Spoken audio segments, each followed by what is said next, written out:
This is Real News Media TV, coverage you can trust. Please like, share, subscribe, and hit the notification bell. Select all for daily news updates. Dancehall producer Shabdon arrested in connection with St. James' triple murder. Music producer Linval Shabdon Thompson Jr. has been arrested in connection with last month's triple murder in Rose Heights, St. James. The Jamaica Constabulary Force says Thompson was arrested yesterday by members of the Joint Anti-Gang Task Force during a targeted operation in the St. Catherine South Division following preliminary investigations into several incidents. The police had named Thompson as a person of interest in the recent killings. He is expected to be questioned in the coming days in the presence of his attorney, the police said. 27-year-old Chadwell Fraser, otherwise called Bombrain or Chad, 24-year-old Shamaria Chippy Calvin, and Tonian Two-Fly Reed, 26, were shot dead at a birthday party on Mall Road in Rose Heights on May 25. Two other persons were injured in the incident. In April, the dancehall producer was freed in the gun court of firearm and ammunition charges. Meanwhile, persons with information that they believe can assist the security forces with their investigations of the Rose Heights killings are being asked to contact Crime Stop at 311, NIB at 811, or the JDF tip line at 876-837-8888. St. Andrew South Police lists 7 persons of interest. The St. Andrew South Police have named 7 persons of interest in ongoing criminal investigations in the area. The police say the individuals can assist with their probes into the recent upsurge of gang activities, murders, and the shootings in the Balmaggie Avenue and the Drumley Avenue areas. They are Raven George of Balmaggie Avenue, Kingston 11, Shane Brown, otherwise called Doogie, of Balmaggie Avenue, Kingston 11, Nadine Davis of Penwood Drive, Kingston 11, Shaquille Pellington, otherwise called Biggs, of Penwood Drive, Kingston 11, Frederick Bilone, otherwise called Blacks, of Drumley Avenue, Kingston 11, Andre of Penwood Drive, and Nathan of Penwood Drive. These persons or anyone knowing their whereabouts is asked to contact the Hunts Bay Police at 876-923-7112, Police 119 emergency number, Crime Stop at 311, or the nearest police station. NIDS card will be the only form of ID necessary at banks, says Prime Minister. Prime Minister Andrew Holness says banks and other financial institutions will not be allowed to request additional forms of identification once a person presents the new national identification card to them. The government is looking to start issuing the cards under the national identification system within the next 2 months. Within the NIDS, we have put in a clause that once someone comes to your bank with the NIDS card, that's the only card you can ask for. I'm being very blunt with the clause because that is what the law says. So once the person comes to you with their NIDS card, that's all you need for the verification of the identity.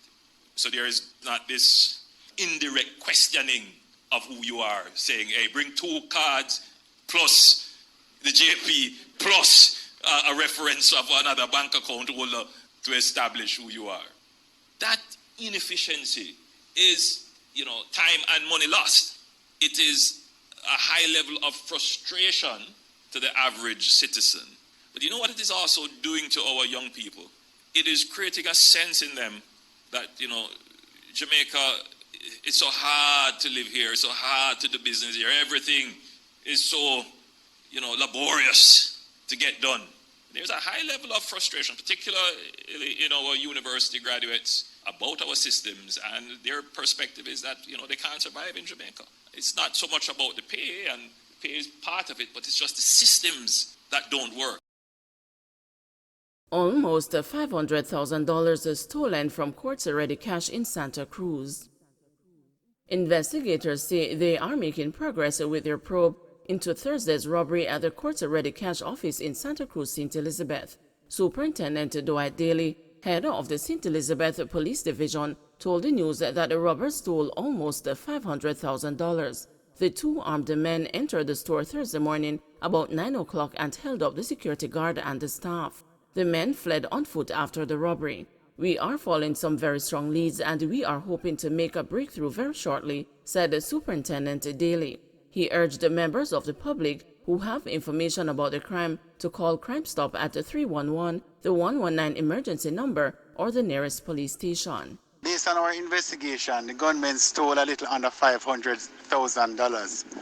We are following some very strong leads and we are hoping to make a breakthrough very shortly. Notwithstanding, we are calling on members of the public who may have information about this crime to call us and give us the information. You can call 119 police emergency number, 311 Crime Stop, or the nearest police station. Clarendon mother whose children died in house fire to return to court in July.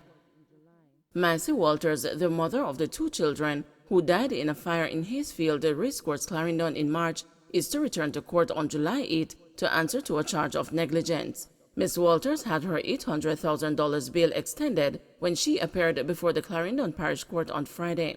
Her attorney, Nicoy Ferguson, said the case file was incomplete as the fire report, post-mortem report, DNA analysis, and several statements are still outstanding. It was reported that on March 24, 3-year-old Abigail Tomlinson and 4-year-old Kayla Tomlinson were left at home by their mother. Fire was later seen coming from the one-room structure.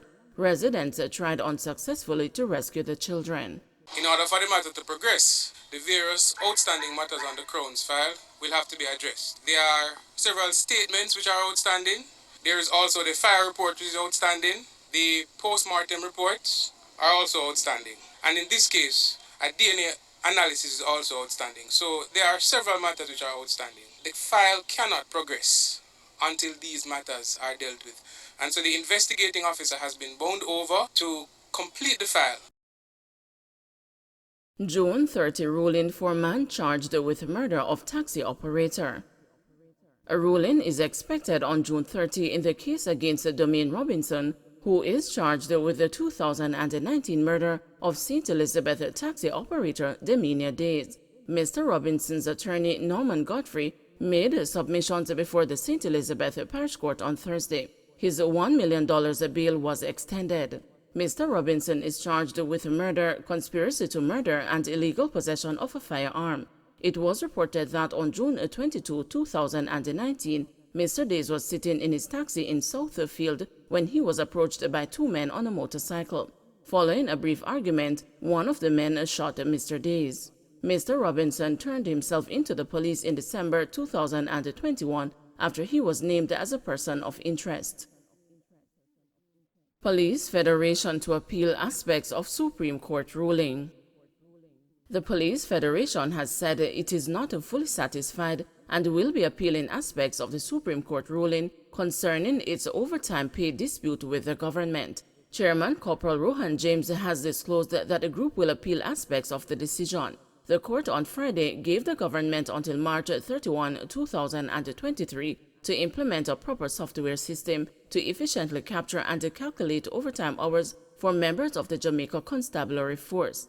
However, the decision did not impose any requirement on the government to pay money to JCF members except for legal costs.